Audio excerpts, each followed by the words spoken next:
Hello friends, welcome to my channel. In this video I am going to show you how to paint a wintry robin on a branch and a way to simplify a complex reference photo to make your own unique work of art. So let's get started.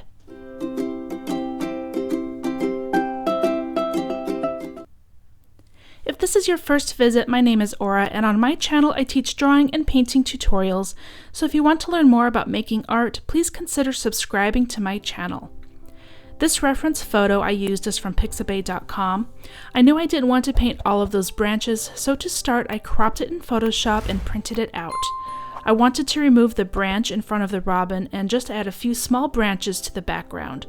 I only wanted to trace the robin and the tree and branch he is perched upon, so using tracing paper, these are the elements that I traced.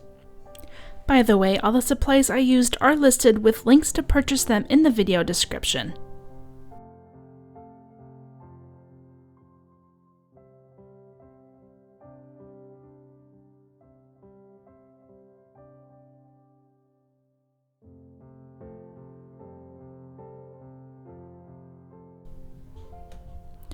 After tracing and adding a few details to the traced drawing, I rubbed a graphite stick along the back of the tracing paper and rubbed it with a paper towel to remove the extra dust.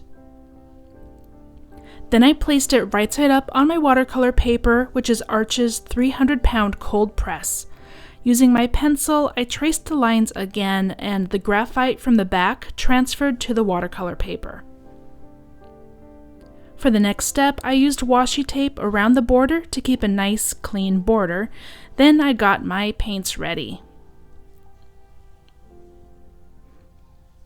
I moved the colors I planned to use from my Robax palette here on the right to my small plastic palette. This will give me some space for color mixing and will just make it easier to teach the techniques for this demonstration. The first color here is neutral tint, which I will add to the blues and browns to tone down the vibrancy. The next one is burnt umber, a medium dark brown, and then sepia, a very dark brown. Indian yellow mixed with scarlet lake is next for the robin's chest.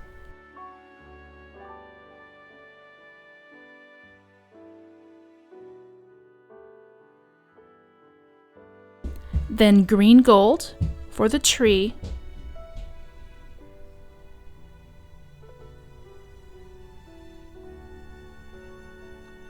and finally some Winsor blue to mix with the neutral tint for the sky. Before I start the painting, I want to let you know about my new e-guide for beginning watercolor artists. If you struggle with using and mixing paints, then you can have instant access to Mud No More Watercolors, a guide to mixing gorgeous colors using only primary pigments. In this full color PDF guide, you will learn how to mix gorgeous colors for any painting, from bright greens to interesting grays and neutrals, and ensure that you will always be able to mix the right color for your subject and have color harmony throughout your composition. The guide is free, and the link to get your instant access copy is listed in the video description below. Now onto the tutorial. I'm going to start by painting the background sky around the bird and the tree. I'm mixing the Winsor blue and neutral tint until I have the bluish gray color I want. I make sure to mix enough for the entire background. Starting with just one section, I am pre-wetting the area around the bird and the branch.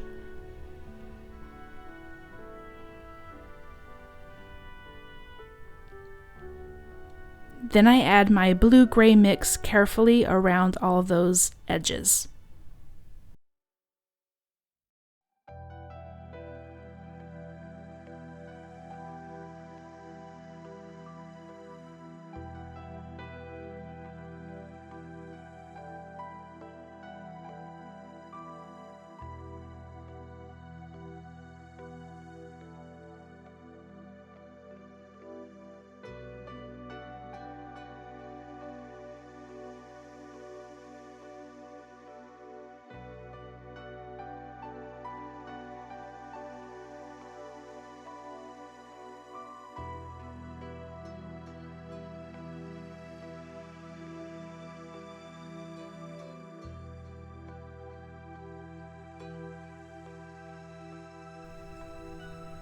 I do the same thing on the section below the bird.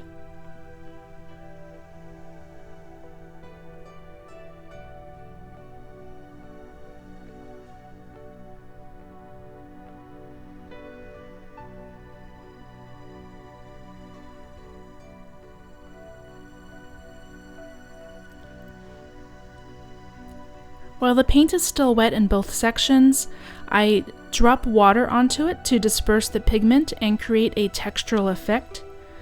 I think that this looks a little bit like snow in the background.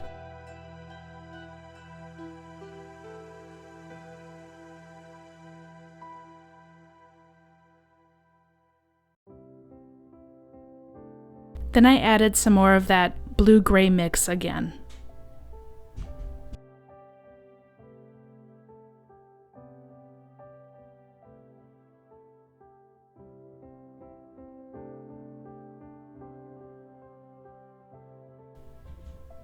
And I repeated the same process for the other sections.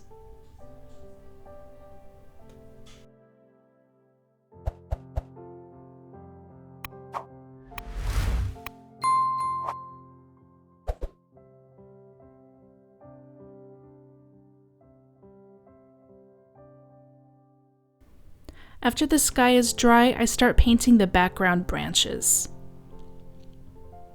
I want them to be subtle and look kind of far away. So I used a watery mix of burnt umber and some neutral tint.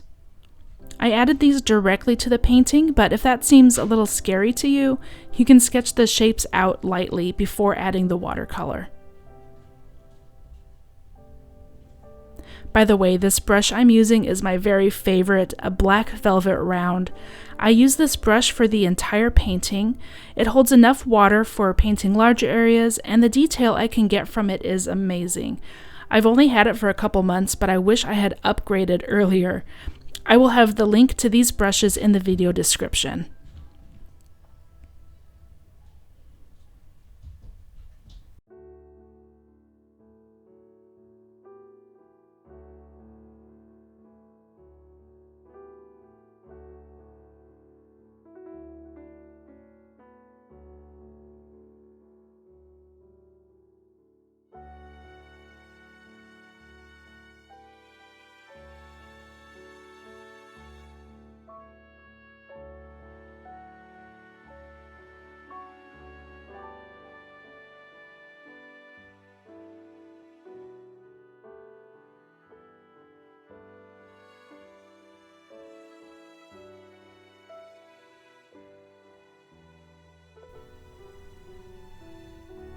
I'm blotting the branches a bit here and there so they are lighter in places. After the background is dry, I can start painting the background branch and tree. There's a lot of detail in the reference photo, and I will show you how I interpreted the photo into a painting without being a slave to all the detail. I will use color, value, and texture to create an artistic interpretation of the photo. On the top of the branch, I'm using burnt umber mixed with a tiny amount of neutral tint. On the bottom shadow side, I'm using sepia. I'm painting this on dry paper and focusing on one section at a time so that the sepia will blend softly with the umber shade.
On the trunk, I'm keeping the left side in shadow. I'm using burnt umber, neutral tint, and green gold in patches to simulate the rough texture of the trunk. I will also use some pure water drops to disperse and disturb the paint to add more texture as well.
Now for the robin. I am adding water to the top of his head and will add burnt umber and sepia.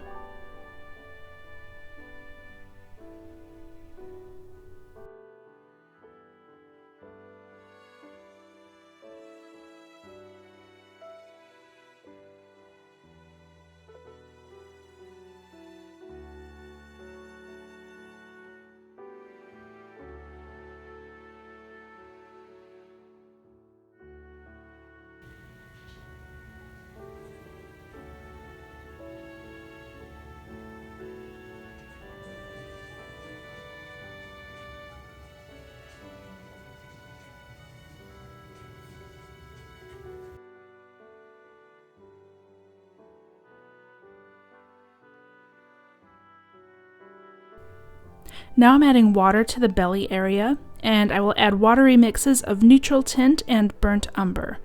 I don't want to go too dark in the beginning, and I want to preserve the highlight in the middle of the chest area.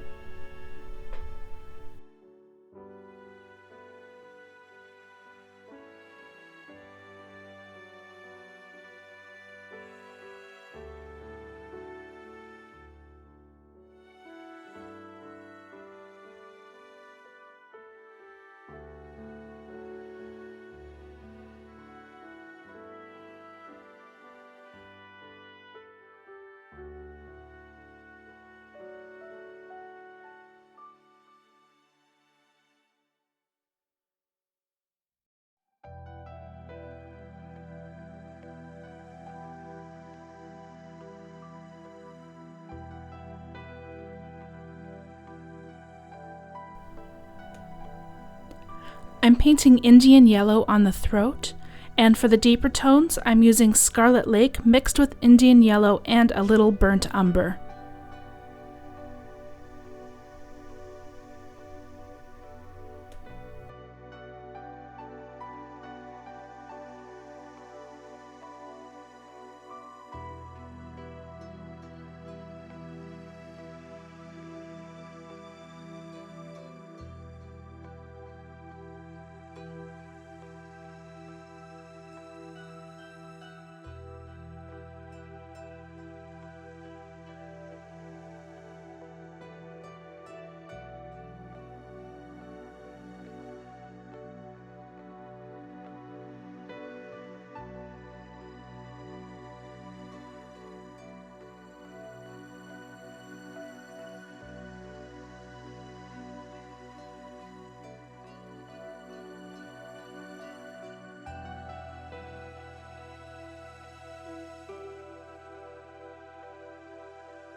For the wing and the tail, I'm using sepia.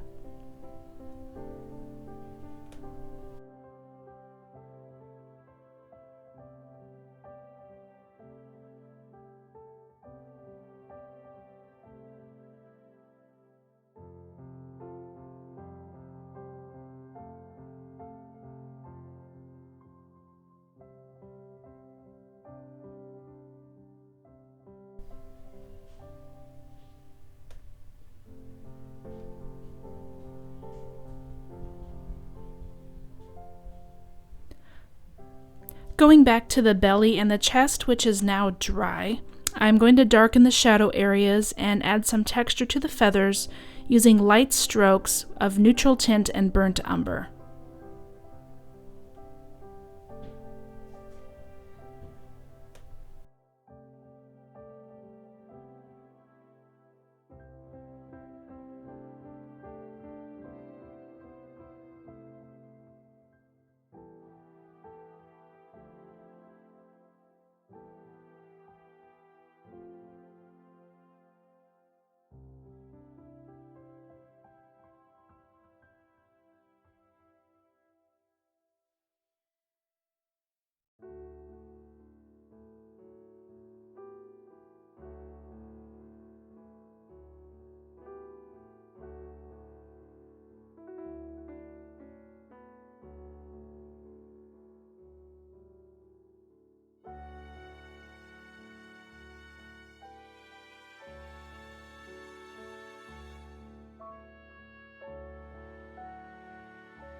I'm painting the eye with neutral tint, painting around and leaving a highlight.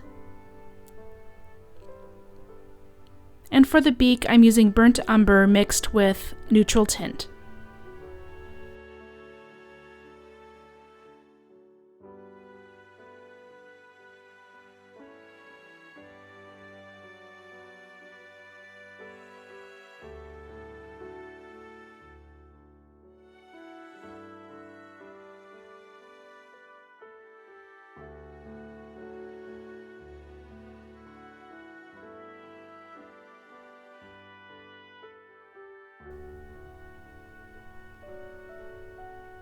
I'm using those same colors on the feet.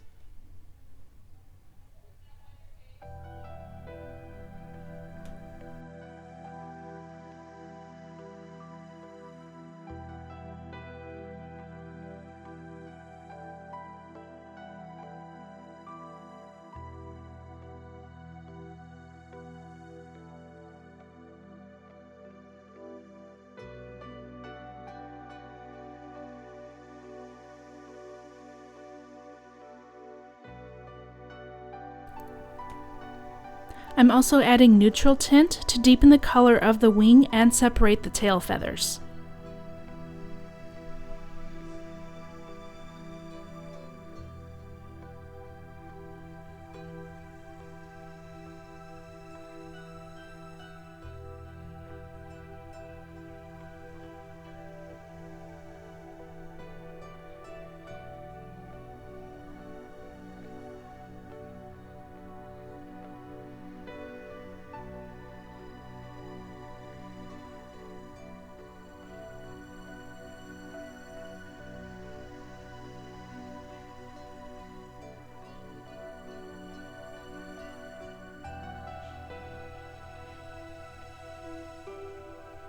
I'm also using the neutral tint to darken the shadows on the toes.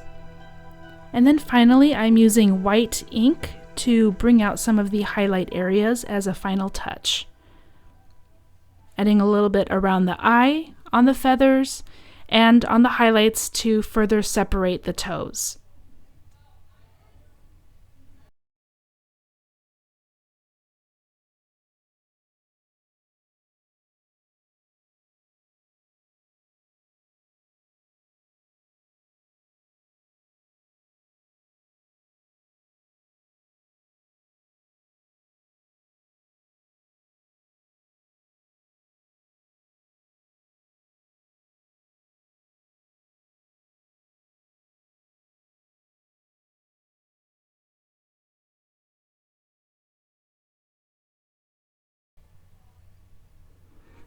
And the most satisfying part, removing the washi tape.